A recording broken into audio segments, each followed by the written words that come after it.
तो अब हमारा जो लास्ट मेथड है यहाँ पे, method of variation of parameters. तो इसको करने का क्या तरीका है, इसका हम वर्किंग रूल समझते हैं। सबसे पहले वर्किंग रूल, तो जो फर्स्ट मेथड है इसमें वो है पहला स्टेप क्या कहता है कि सबसे पहले हमें सी एफ फाइंड आउट करना है। अब यहाँ पे जो सी एफ निकलेगा तो इस तरीके से निकलेगा,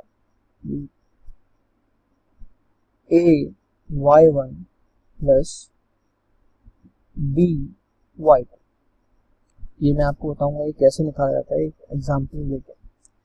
अब सी एफ के बाद हम इसमें यहाँ पे क्या करेंगे, हमें पर्टिकुलर इंटरवल निकालना होता है, ये वही वर्किंग रूल है C F plus P I. लेकिन सी एफ और पी आई निकालने के अलग फॉर्मूले हैं। ये यहाँ पर पी आई निकलेगा u y one plus v y to.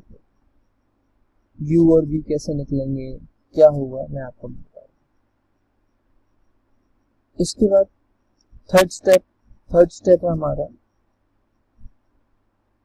यानी हमें u और v की वैल्यू कैसे पाएंगे। तो u का जो फॉर्मूला होता है कुछ ये होता है, इंटीग्रेशन माइनस के y1 x upon y1 y2। तो यहाँ पे u के साथ आएगा आपका y2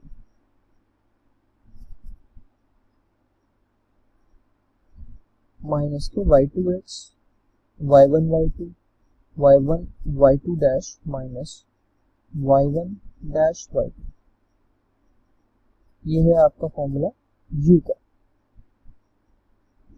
और जो आपका v का फॉर्मूला है वो है पॉजिटिव का y1 x upon y1 y2 dash minus y1 dash y2।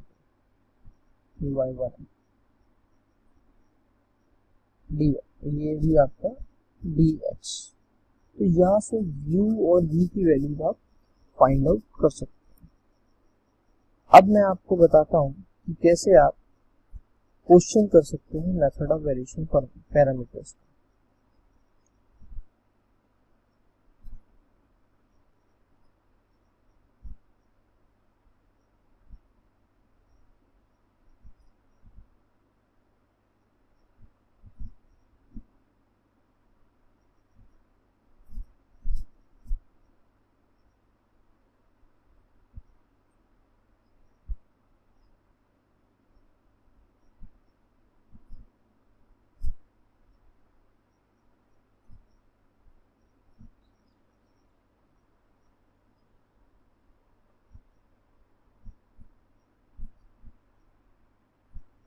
हम इसके बेसिस पे क्वेश्चन देखते हैं। ये जो फॉर्मूले हैं ये आपको याद करने हैं।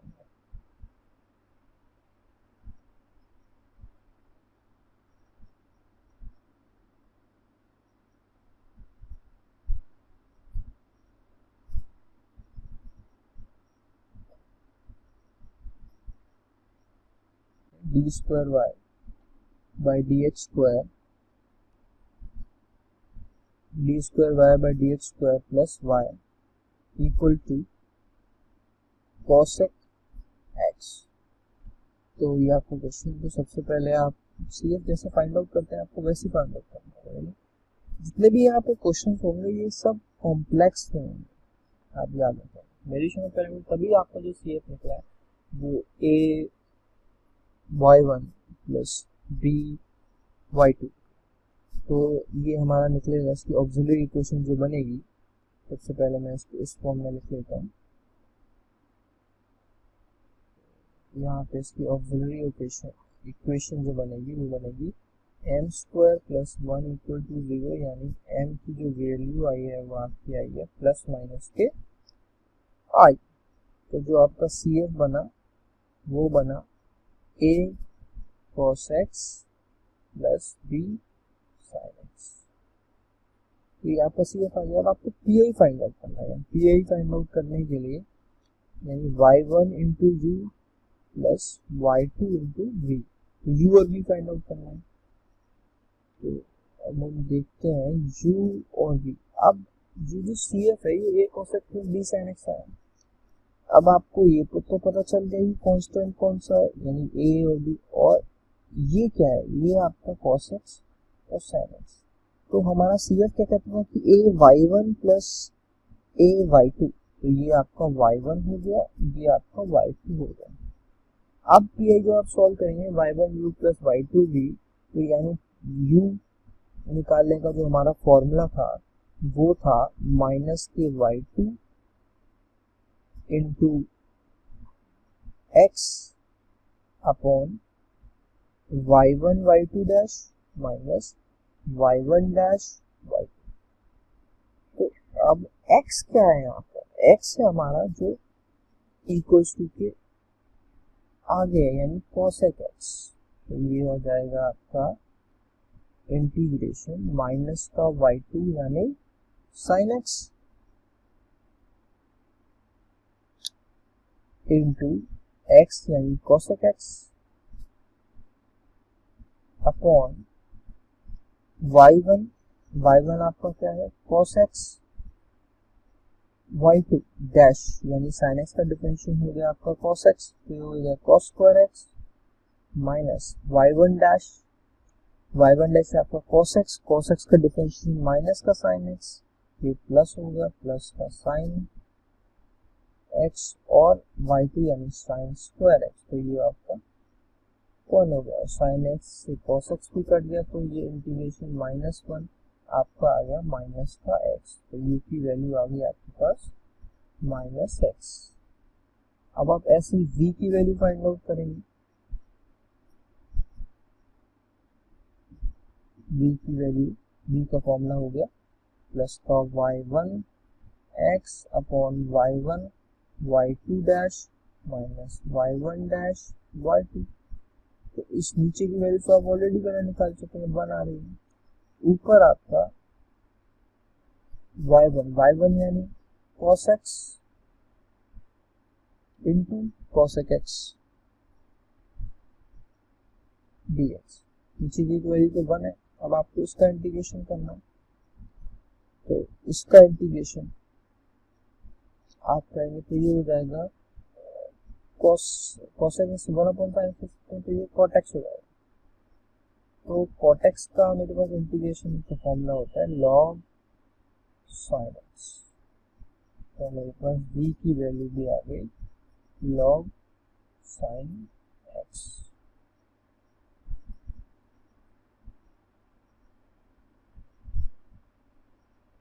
तो अब मेरे पास u और v दोनों की वैल्यू आ गई।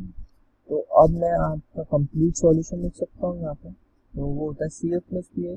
तो CF है आपका a cos x plus b sin x plus PI है आपका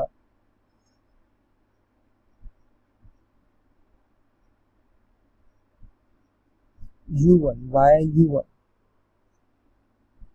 तो y1 है आपका जो आपका आया है -x, u है आपका, तो यहाँ पे हो जाएगा माइनस का u तो x आया तो -x, और आपका y1 आया cos x, cos x plus v आया आपका log sin x into y2, वो भी आया आपका sin x। तो ये आपका कंप्लीट सॉल्यूशन हो गया मेथड ऑफ वेरिएशन पैरामीटर्स के through.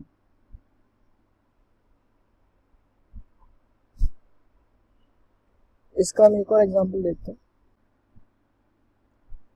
d² y by dx² minus y equal to 2/1 plus e की पावर x। तो ये आपका क्वेश्चन है। सबसे पहले तो आपको इसको ऑक्सिलरी इक्वेशन में कन्वर्ट करना है, तो इसकी ऑक्सिलरी इक्वेशन जो बनेगी वो बनेगी m² -1 इक्वल टू 0, यानी m की वैल्यू जो आपके पास आ गई ये आ गई आपकी प्लस माइनस के 1। अब इसमें आप कंफ्यूज हो रहे होंगे कि यहाँ पे तो प्लस -1 आ गई, तो जो CF आएगा वो हम कैसे सॉल्व कर पाएंगे? तो मैं आपको बता देता हूँ। तो सी एफ जो आया हमारा वो आ गया C1 e की power minus x plus C2, या यहाँ पे हम पॉजिटिव कर देते हैं, C1 e की power x plus C2 e की पावर माइनस एक्स। तो ये तो आपके कांस्टेंट हो गए, तो यहाँ पे आया ये क्या है आपका y1 और ये क्या है आपका y2। अब आप पी निकाल सकते हैं। पी क्या होता है u(y1) प्लस v(y2). तो u की वैल्यू हम कैसे फाइंड आउट करेंगे? इंटीग्रेशन माइनस के y1, सॉरी यहाँ पे आएगा 2, तो ये हो जाएगा y2 x upon y1 y2 dash minus y1 dash y2 dx। इसको मैं सॉल्व करूंगा तो हो जाएगा ये y2 है आपका e की पावर माइनस एक्स, तो ये आ जाएगा माइनस e की पावर माइनस एक्स, एक्स है आपका इनटू में 2 अपॉन 1 प्लस e की पावर एक्स अपॉन y1। तो अगर मैं y1 और y2 dash minus y1 dash y2 अलग से निकाल लेता हूँ, यहाँ पे निकाल लेता हूँ, तो ये हो जाएगा y1 हमारे e की पावर x, y2 डैश यानी e की पावर माइनस एक्स का डिफरेंशिएशन हो जाएगा माइनस e की पावर माइनस एक्स। ठीक है, माइनस y1 डैश का e की पावर x इंटू e की पावर माइनस एक्स। तो ये हो जाएगा माइनस का 2 e की पावर x इंटू e की पावर माइनस एक्स, जो कि कट के बचेगा सिर्फ -2। तो यहाँ पे आ गया -2। इसको मैं अगर फर्दर सोल्व करूँगा तो ये हो जाएगा आपका इंटीग्रेशन, ये 2 से 2 कट जाएगा, e की power minus x upon 1 plus e की पावर x। अब मैं इसका इंटीग्रेशन करूंगा, तो इंटीग्रेशन आप देखिए, इंटीग्रेशन आपका स्ट्रॉन्ग होना चाहिए इसके लिए। तो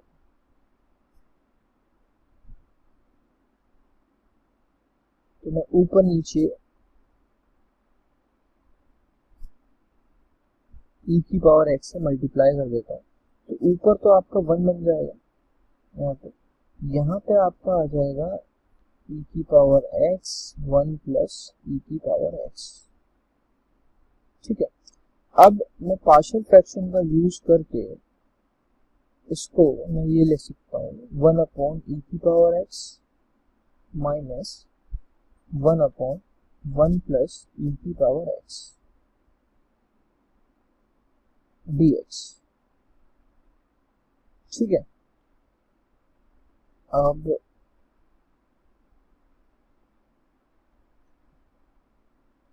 इसको मैं अब इजीली इंटीग्रेट कर सकता हूँ। ये आपका हो गया e की पावर माइनस एक्स का इंटीग्रेशन, और ये हो जाएगा आपका e की power minus x upon e की पावर माइनस एक्स प्लस 1, इसका इंटीग्रेशन। यहाँ पे इंटीग्रेशन हो गया। तो हमने पार्शियल फ्रैक्शन का यूज करके इसको हमने तोड़ लिया, अब हम इसको इजीली इंटीग्रेट कर सकते हैं। ये हो जाएगा e की पावर माइनस एक्स dx, ये हो जाएगा माइनस, इसको हम लिख सकते हैं e की पावर माइनस एक्स का मल्टीप्लाई कर रहा हूँ मैं ऊपर नीचे, तो e की power minus x plus 1 dx। इसका इंटीग्रेशन तो इजीली माइनस e की पावर माइनस एक्स हो जाएगा, यहाँ पे हो जाएगा माइनस का लॉग e की पावर माइनस एक्स प्लस 1। क्योंकि जब मैं e की power minus x plus one को t मानूंगा तो e की पावर माइनस एक्स ही आएगा माइनस का, तो ऊपर का ये गायब हो जाएगा, वन अपॉन टी का इंटीग्रेशन लॉग टी हो जाता है। टी को हमने माना था e की power minus x plus one, तो ये इसका हमने इंटीग्रेशन सॉल्व कर दिया, u की वैल्यू हमारे पास आ गई। अब हमें v की वैल्यू फाइंड आउट करनी है, तो v का जो फॉर्मूला होता है वो होता है इंटीग्रेशन y2x अपॉन y1x, यहाँ पे आएगा y1x upon y1 y2 dash minus y2 y1 dash. तो जैसे कि आपको पता है हमने नीचे वाला पोर्शन ऑलरेडी निकाल लिया जो कि आपका आया था माइनस का 2, ये रहा। तो इसको मैं ऊपर मैं y1 लिखता हूँ, y1 है आपका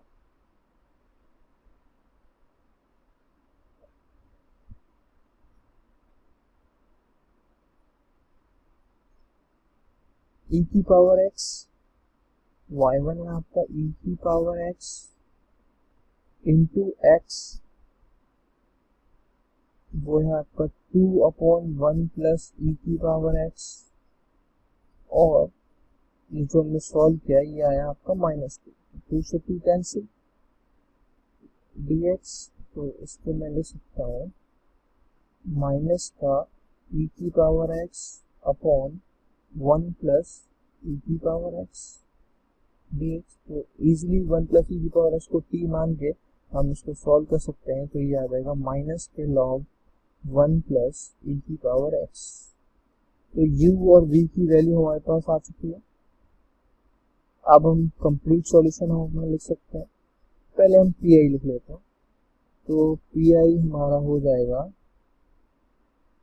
u/1 प्लस v/2, तो u था हमारा आया था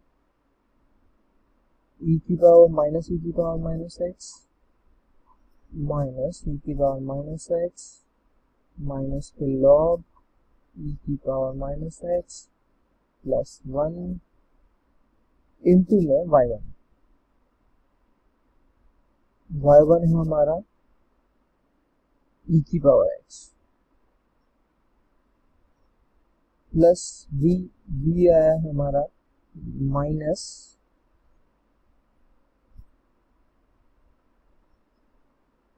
लॉग 1 प्लस e की पावर x, और मल्टीप्लिकेशन में आया है y2 यानी e की पावर माइनस x। तो हम कंप्लीट सॉल्यूशन कुछ इस तरीके से लिख सकते हैं, जिसको हम y इक्वल्स टू भी कह सकते हैं। ये आ गया आपका c1 e की power x plus c2 e की power minus x plus minus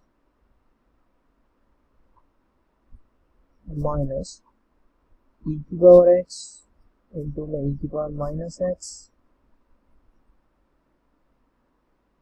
plus log e की power minus x plus 1 minus e की power minus x log 1 plus e की पावर x। ये आपका कंप्लीट सॉल्यूशन आ गया। तो आपने वेरिएशन ऑफ पैरामीटर पे 2 एग्जाम्पल देख लिए, आप अपने बुक से और एग्जाम्पल ट्राई कर सकते हैं। तो आज के लिए बस इतना ही, मिलते हैं हम आपसे अगले लेक्चर में। Thank you.